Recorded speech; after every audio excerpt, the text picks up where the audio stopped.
Hello guys and welcome to the video number 23. Alors aujourd'hui je vais rapidement vous montrer comment régler un petit problème qu'on peut avoir généralement avec un texte trop long. Alors ici pour les questions de l'exercice, j'ai tout simplement créé ici un titre H1 My Life auquel j'ai donné un fond de couleur ici rouge et comme couleur de test le blanc. Donc on voit ceci ici. Et j'ai un paragraphe, un texte qui ne veut rien dire de tout, mais qui est vraiment long et qui pourra m'aider pour expliquer ce que je veux faire dans cette vidéo. Donc, vous voyez bien ici, chez Kebam, tout est parfait. Alors, nous allons appliquer du code CSS au paragraphe, puisque ce texte est compris entre P et P, donc pour le paragraphe. Et nous allons donner, par exemple, une bordure, donc border, de largeur 1 pixel, de type solide et de couleur rouge, red. Donc beaucoup de rouge aujourd'hui dans cette vidéo. Chez Kebam, vous voyez apparaître ici. Deuxième des choses, je vais maintenant cette fois-ci changer la largeur, donc donner par exemple 350 pixels et changer également la hauteur. Je vais dire ici, pourquoi pas 120 pixels pour que le texte soit beaucoup plus long que le cadre. Ok, actualisons chez Kebam.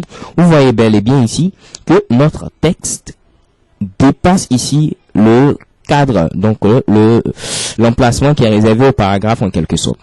Donc pour régler ce problème, c'est très simple, c'est utiliser la propriété overflow. Ok, donc overflow prend plusieurs valeurs. Nous allons commencer par la valeur par défaut, c'est visible. Donc pour dire le texte, même s'il dépasse l'emplacement qui lui est réservé, il doit rester visible. Donc par défaut, la valeur donnée à la propriété overflow, c'est visible. Donc si j'actualise, rien ne doit changer. Chez Kebam, rien ne change.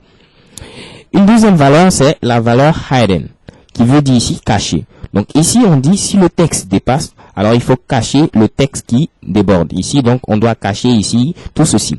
Donc si on actualise chez Kebam, vous voyez bel et bien que tout ce texte a été caché. Donc on ne pourra pas le voir. Donc on coupe le texte. Ok. Troisième valeur, c'est la valeur scroll. Pour dire qu'il faut mettre ici une barre de défilement pour pouvoir ici naviguer à l'intérieur du texte. Donc j'actualise chez Kebam. Vous voyez bien qu'on a la possibilité de visionner tout le texte avec ici cette barre de navigation. La valeur que je vous conseille plutôt, c'est auto, pour dire automatique. Donc, dans ce cas, c'est le navigateur lui-même qui va essayer de trouver la valeur adéquate à adapter ici pour pouvoir voir tout le texte. Donc, généralement, ce sera du scroll. Mais mettez simplement ici auto. Donc, j'actualise et chez Kebam, c'est toujours la barre de navigation, mais de manière, disons, beaucoup plus intuitive, le navigateur nous aide à avoir tout le contenu présent sur la page.